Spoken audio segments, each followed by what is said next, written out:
This Brahmin is the reason why even those texts that have been recited over a long period do not recur to the mind,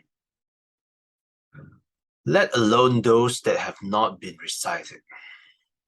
Brahmin, when one dwells with a mind that is not obsessed by sensual lusts, ill will, dullness and drowsiness, restlessness and remorse, and doubt, on that occasion, even those texts that have not been recited over a long period recur to the mind, let alone those that have been recited. Suppose, Brahmin, there is a bowl of water that is not mixed with dyes, not bubbling and boiling, not covered over water plants and algae, not stirred by the wind and churned into wavelets, clear, serene, limpid, set out in the light. If a man with good sight were to examine his own facial reflection in it, he would know and see it as it really is. So too, Brahmin, when one dwells with a mind that is not obsessed by sensual lust, ill will, dullness and drowsiness, restlessness and remorse, and doubt, on that occasion, even those texts that have not been recited over a long period recur to the mind, let alone those that have been recited. This, Brahmin, is the reason why even those texts that have not been recited over a long period recur to the mind, let alone those that have been recited. When this was said, the Brahmin Sangarafa said to the Blessed One, "Magnificent Master Gotama, let Master Gotama accept me as a lay follower who has gone for refuge from today until life's end." From Samyutta Nikaya 4655, abridged. Sadhu, sadhu, sadhu.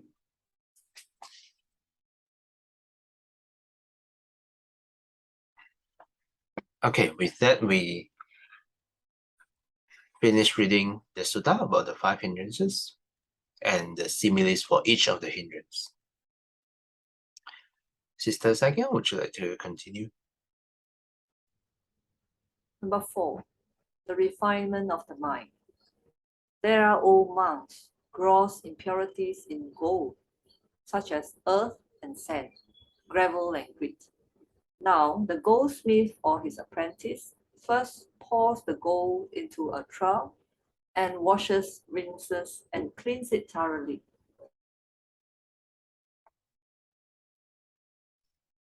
Oh. Okay. I lost any internet connection over here.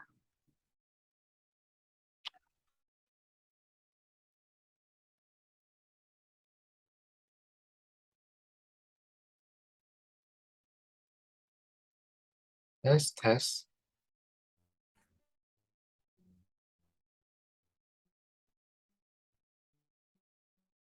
Okay, I think I lost internet connection for a while just now. Okay, let me share screen again.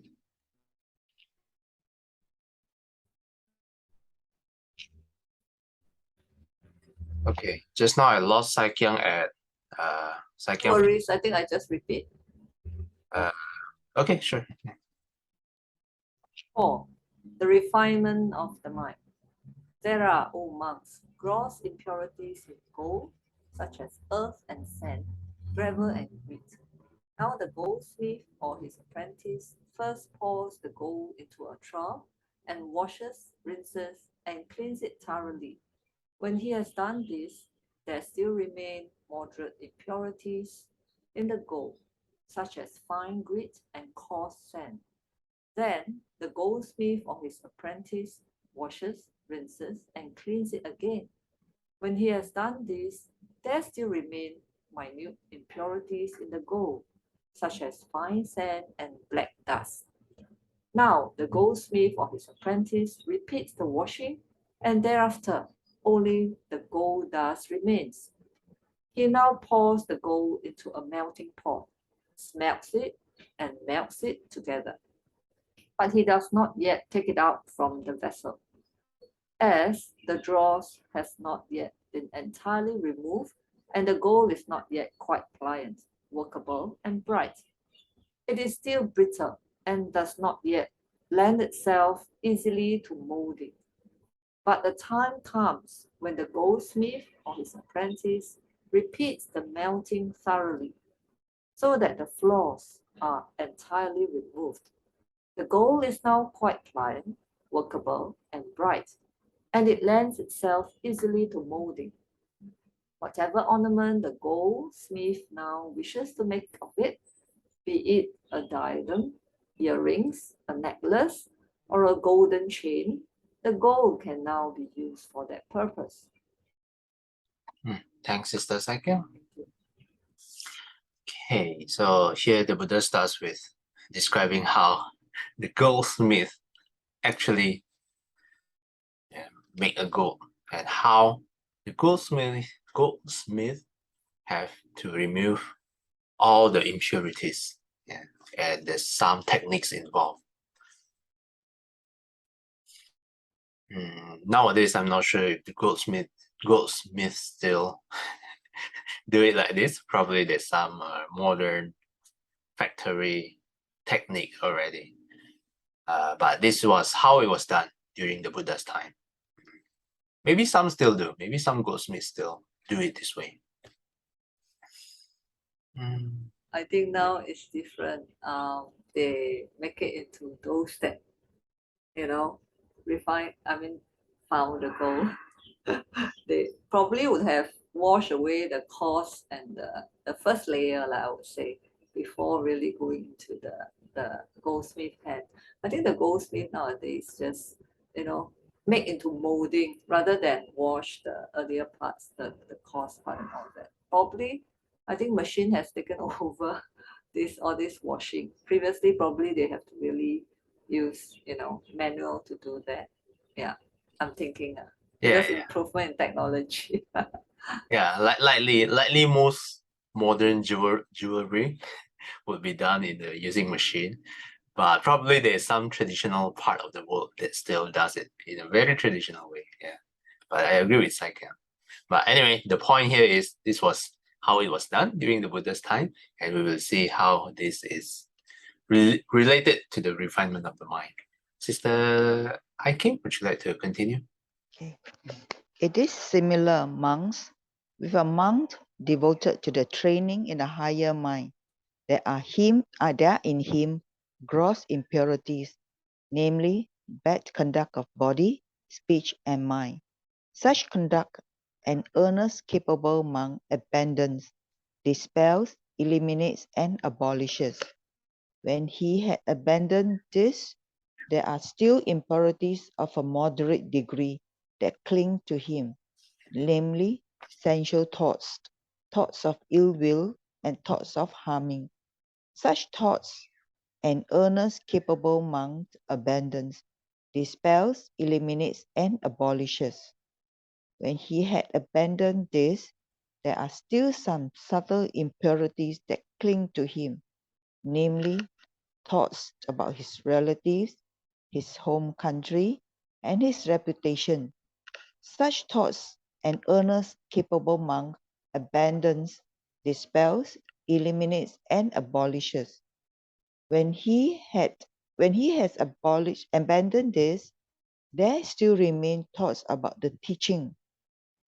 That concentration is not yet peaceful and sublime. It has not attained to full tranquility, nor has it achieved mental unification. It is maintained by strenuous suppression of the defilements.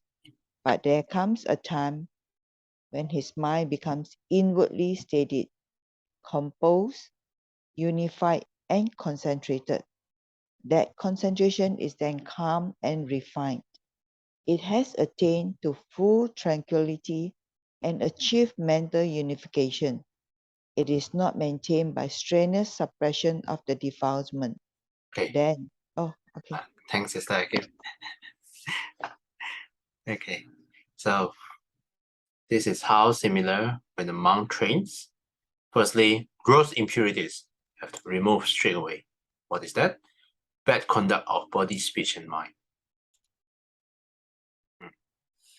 So such a capable monk, earnest capable monk, and this is important qualifier.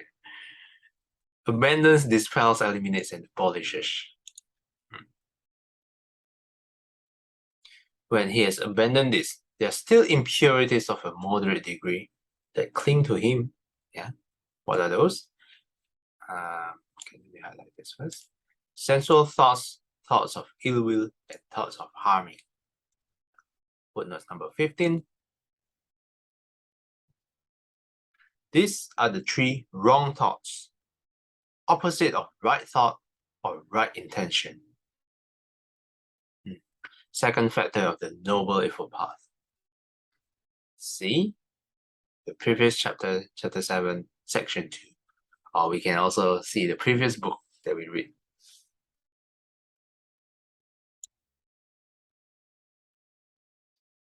Okay, we should, the monk should also abandon, dispels, eliminates, and abolishes. And the next impurities is thoughts about his relatives, family, his home country, his reputation. This is quite prominent. You can see this in some of the monks. Such thought we should abandon, dispel, and eliminate, and abolish too.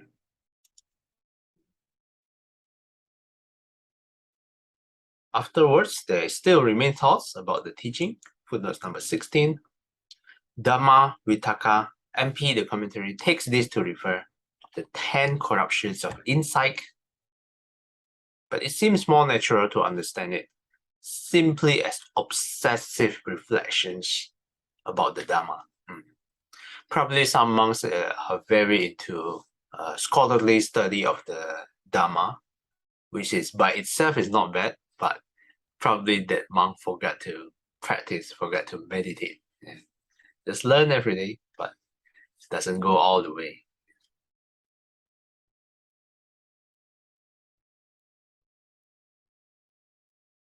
So even though the monk can achieve concentration, it's not yet peaceful and sublime.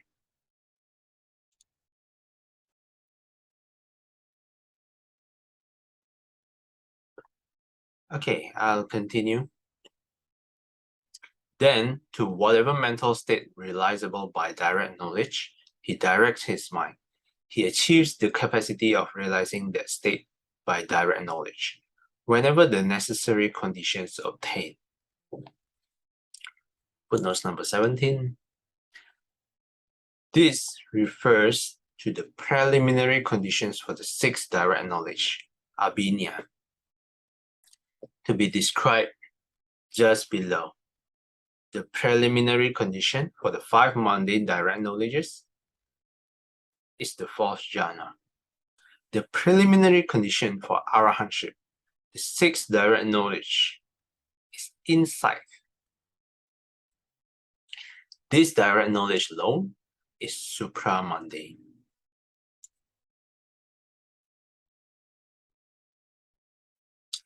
If he wishes, may I wield the various kinds of spiritual power. Having been one, may I become many. Having been many, may I become one.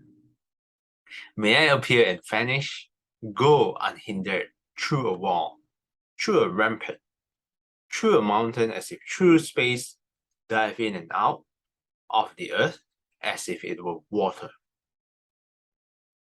Walk on water without sinking as if it were earth, travel through the sky like a bird while seated cross-legged. Touch and stroke with my hand the moon and the sun, so powerful and mighty. Exercise mastery with my body, even as far as the Brahma world. He achieves the capacity of realizing that state by direct knowledge, whenever the necessary conditions obtain. So these are all kinds of the spiritual power or psychic power. This was when Bante told a joke that Bante has two, Bante means Bhikkhu Bodhi. Bante has personally experienced two of these powers. The first one, walk on water without sinking as if it were earth. So he said, when the lake outside freezes during the winter, he can walk through it. Technically, the ice is still H2O, it's still a water. And then when he flew in an airplane, when there's a lot of leg room, he can sit cross-legged.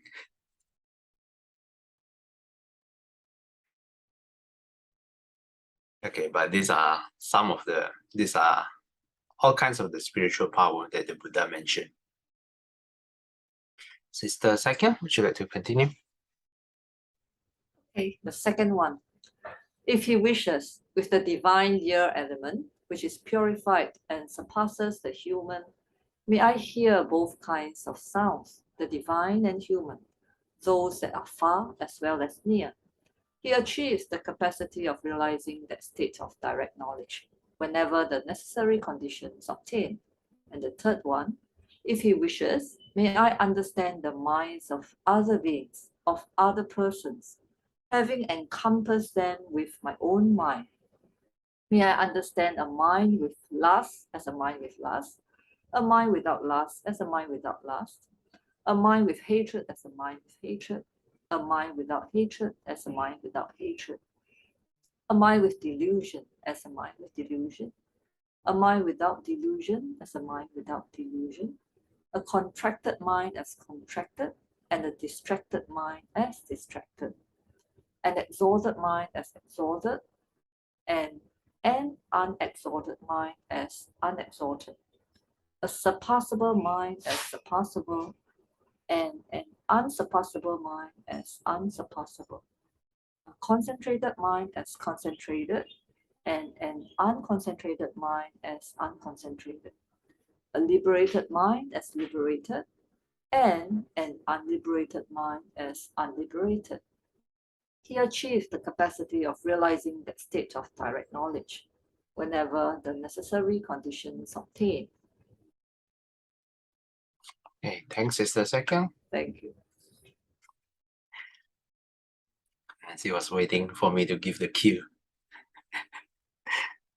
Okay, so this one, the divine ear element. Yeah, so you can hear all kinds of sounds. This would particularly be useful for those who like to gossip. Hear this gossip here, hear this gossip there. But no, this is not the purpose for the divine ear.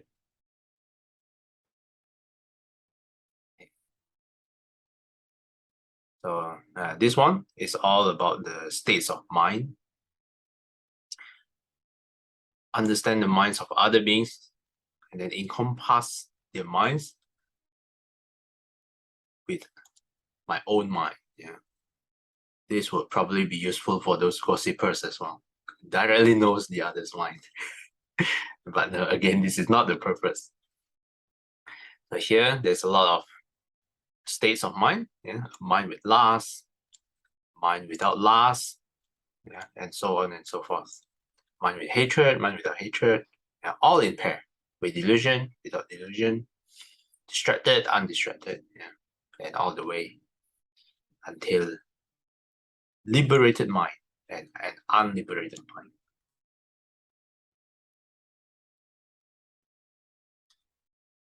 Okay. If he wishes, just now, did you read this line? No, I have not. I think it's Sister Akim's turn. Ah, yeah, okay. Sister Akim, would you like to continue? If he wishes, may I recollect my manifold past lives. See text 2, chapter 3.2, section 38. With their modes and details, he achieved the capacity of realizing that state by direct knowledge, whenever the necessary conditions obtain. If he wishes, with the divine eye, which is purified and surpasses the human, May I see beings passing away and being reborn, inferior and superior, beautiful and ugly, fortunate and unfortunate. See text 2, chapter 3.2, section 40, and understand how beings fare on in accordance with their action. He achieved the capacity of realizing that state by direct knowledge, whenever the necessary conditions obtain. If he wishes, by the destructions of the taints, may I in this very life enter and dwell in a taintless liberation of mind. Liberation by wisdom, realizing it for myself with direct knowledge. He achieved the capacity of realizing that state by direct knowledge, whenever the necessary conditions obtain. From Anuttara Nikaya 3.100, section 1 to 10. Thanks, Sister Hakim. Sadhu, sadhu, sadhu. Okay, with that, we finished this sutta, the refinement of the minds, which started as the Buddha giving description how goldsmith remove all the impurities from the gold, similar to how an earnest, capable monk should remove impurities to achieve, to attain Nibbana. Any questions or comments? Anything you'd like to add?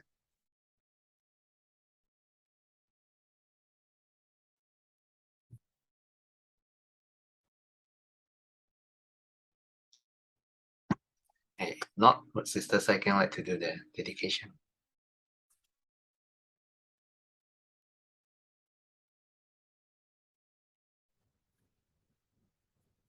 回向，愿消三障诸烦恼，愿得智慧真明了。不愿罪障悉消除，世世常行菩萨道。 Thanks, Sister Second. Till we meet again, may we be guided by the Buddha, Dhamma, and the Sangha. Sadhu, sadhu, sadhu. Have a surpassable Saturday ahead. Thanks, everyone. I'll see you guys next time. Bye-bye.